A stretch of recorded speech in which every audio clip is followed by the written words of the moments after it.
everything. All of this chaos and madness. All begin with the black fog. It was just an ordinary day when the news reported a strange phenomenon, a wispy black cloud of fog steadily making its way towards the west coast of the country from over the ocean. Nobody really cared at first, as you'd expect. It wasn't hurting anyone, except maybe the sailors and planes flying over the ocean, but life for everyone else continued as normal. Whenever the news would talk about what we now know as the black fog, people would nod, show mild interest, say something like, "Oh yeah, that's interesting," and be done with it. Until the black fog hit the west coast. Cities on the seaside were the first to be hit and covered with the black fog. The news went crazy, every station frantically pointing their cameras at the fog to capture footage of the unique event. Personally, it always looked like a thick cloud of smoke to me instead of a city covered in fog. The news said that nobody from the outside world could contact anybody in the fog. A nationwide panic was beginning, and it grew fast. People who had previously disregarded the black fog now looked for ways to leave the country as the news reported that the black fog was still heading east as though determined to devour the entire country. With mass hysteria of this magnitude, it can safely be assumed that plenty of doomsday prophets came forward with explanations about the black fog's origin. It quickly became obvious to me that these prophets of the apocalypse were nothing more than crazies who walked into the news stations from off the street. Nearly every scenario imaginable was told as a reason for the black fog's existence. God's wrath on humanity, the apocalypse, aliens seeking a safe place to land their spacecraft. The black fog was simply just a fog mixed with pollutants in the air. It was just a publicity stunt for a new movie. It was the government using their fog for some purpose. Cthulhu was rising. We heard everything. But none of the stories seemed to make sense. There was a few more days of chaotic news reports, and then the black fog came to my town. I was walking home that fateful afternoon, turning a street corner to see my 2-story home come into view down the street. Cars breezed past me at a steady pace. Coming toward me down the sidewalk was a mother pushing a baby stroller with an enthusiastic little boy running ahead of her, cheerfully telling his mommy to hurry up.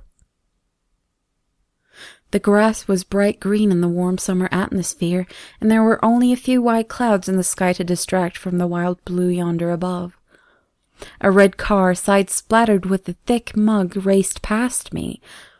The bright yellow orb in the sky beamed down on the world, covering us in sunlight. If there is anything I remember from that day, it was the colors. Suddenly, out of nowhere, a dark giant stood up over the horizon and loomed over the city, blotting out the sun. Cars stopped in the middle of the road, leading other cars to crash into them. People began to scream. Some hysterical woman wailed, "It's here!" as I looked up at the black fog blotting out the sky. It swept over the city quickly, shrouding me in a cave of blackness. I stumbled through the fog, unable to even see my own 2 hands in front of me. The world around me looked as though it were covered in smoke, but I could breathe in it normally. I hear people screaming, the sound frightfully clear. There was the screeching of tires as cars stopped and the crunching of metal as other cars crashed into each other. In my mind, I could picture the street as it had been before the fog hit. My house was a few yards away from across the street. If I could find my way inside, I could wait the fog out and see if it would disappear and leave the city. I began walking toward my house uneasily, still hearing people cry out for help. It was as though I had become blind. I took my steps with care and tripped over a blunt object when I was halfway across the street. I climbed to my feet with my sense of direction disoriented. How close to my house was I? I just gave it my best guess and made my way forward. I had to walk around a parked car. After tripping over the curb and falling onto the sidewalk on the other side of the road, my shoes felt grass beneath them.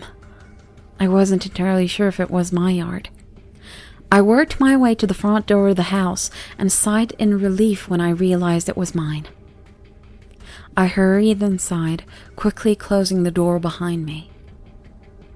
The fog hadn't gotten into my house, which I was thankful for. Only a little of it got in when I opened the door, but I could still see. The windows displayed nothing but black. It was as though I was standing in my house at night, a starless, moonless night. I sat down, took a few deep breaths to calm myself, turned on the TV, and began to watch the news. If anything was being done about the black fog, surely they would have reported it. The news anchors were calm, but to my dismay, they had nothing to report. They said the black fog was perfectly natural and explainable. They said that the entire nation was being covered at an unbelievably quick rate, and the president had been evacuated for his own safety. I changed the channel right there, cutting off a blonde newswoman mid-sentence. On the other news channel, they weren't calling the fog natural. They weren't talking about the president. They weren't pretending this wasn't a national emergency. Instead, they were panicking. People who looked like normal civilians run around the station in a frenzy while the camera's view rested on a guy sitting behind the news desk, sitting in the middle of all the chaos. He stammered as he spoke, trying to maintain order somehow. There were no reports of rescues from any seaside city, nor did the black fog show any sign of receding, the guy was saying. As I watched, he managed to stop one of the frightened civilians and asked him to say a few things to the camera. "Hi, my name is Adam." Adam began, breathing heavily. "That shit out there is crazy, man. Like it ain't fog. It's something else." Adam wiped off his sweaty forehead and cleared his throat. "We heard rumors that you can see in the black fog if you have a flashlight or fire. We sent a guy into the fog with one of those big-ass flashlights. He hasn't come back yet." I remained in my living room, in complete disbelief that this was happening. I barely registered anything the news said, not that it said much. The only thing they could talk about was the black fog, and because nobody knew anything about it, there wasn't much to say. I couldn't tell if it was day or night outside, so I tried to sleep according to the clocks in my house.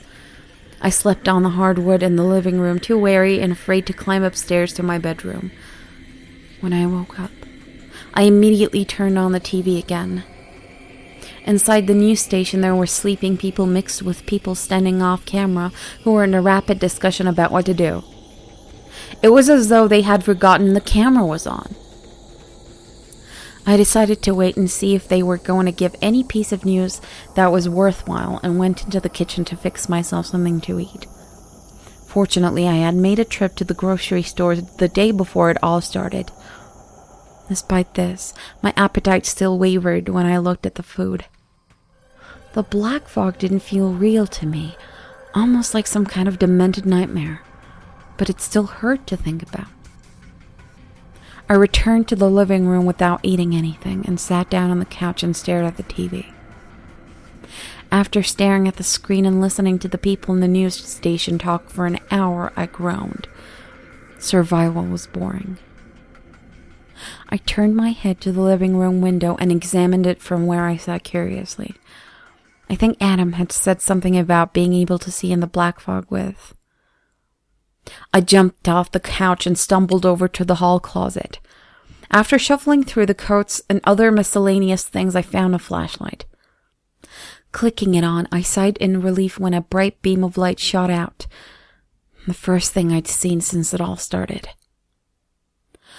I pointed the flashlight toward the living room window and froze when I saw a face outside.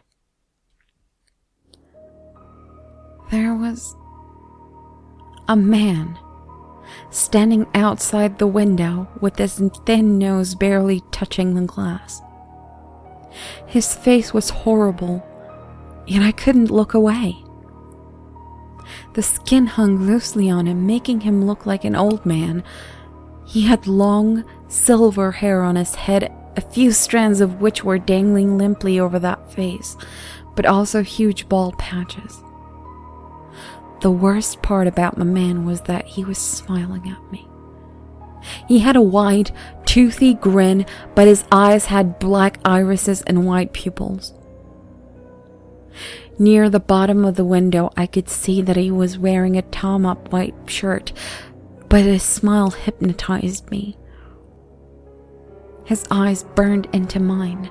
There was no color to the man at all. Even the thin cuts on the sides of his face were an inky black. He was nearly completely unmoving, only moving the slightest bit as he breathed. The light from the flashlight didn't seem to affect him at all. I moved closer to the window and rapped my fist on the glass, but the colorless man only stared. I turned the flashlight off and the man disappeared in the fog. I turned the light back on and he was visible again. Adam was right. It was possible to see in the black fog with a flashlight. I was intrigued by the colorless man, but also very frightened. How long had he been outside my window? A shiver ran down my back when I realized that he could have been watching me sleep. I was unnerved by his endless staring and amused smile. As much as I wanted to watch the news in the living room, I instead found an excuse to stay out. I found myself looking through the same pantry in my kitchen for almost half an hour. Soon after, I found myself sitting alone in a chair in my room upstairs, quietly thinking about when the fog would lift. But I couldn't stay out of the living room forever, and I eventually went back. The first thing I did was flash the light at the window to see if the colorless man was still there. He was, and didn't seem to have moved at all since I first realized he was there. Unsettled, I turned off the flashlight to conserve the batteries, but also so I wouldn't have to look at him, made myself comfortable on the couch and turned my attention to the news where Adam was talking. Things in the black fog are everywhere, he was saying. Because the fog is probably covering the whole world by now. Stay vigilant. A miracle has to happen soon. It seemed that I wasn't the only one who had detected the presence of the things in the fog. Adam delivered reports of mutilated bodies in the streets with their eyes in their mouths and their teeth in their eye sockets. More the news station survivors chimed in behind him with more information and told of the strange thumps outside safe shelters where people were holed up, waiting for it to end. There was no denying it. Something unnatural was in the black fog, maybe something beyond the colorless man outside my window. I decided to sleep upstairs in my bedroom that night. I shined the flashlight at the window before trudging upstairs to see if the colorless man had left. He was still there, only his eyes had moved to follow me. Once I had gotten upstairs, I placed the flashlight under my pillow, kneeled next to my bed, and did something that I hadn't done for a long, long time. I prayed. That night, I dreamed that the light had returned to the world. Families walked down sidewalks. Children shouted to each other as they played. The grass was a dark green and the sky burned blue. The wind was crisp, gently caressing my cheek as it passed by.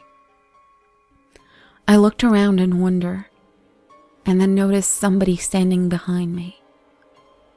I whirled around to see the colorless man standing there with the same grin on his face, only this time there was no glass separating us. I woke up sweating. The first thing I saw was my bedroom window.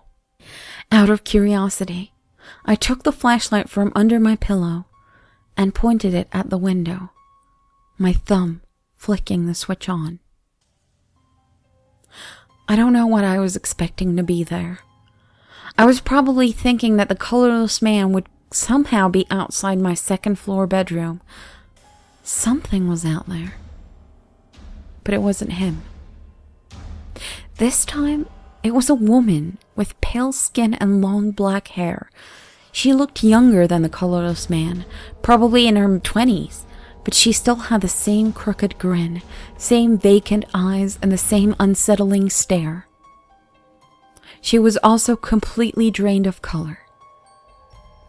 I immediately fell off my bed and screamed as the colorless woman stared on. I crawled to my feet and slammed my bedroom door closed as I hurried out into the hallway. As soon as it had shut, I noticed another window in the hallway.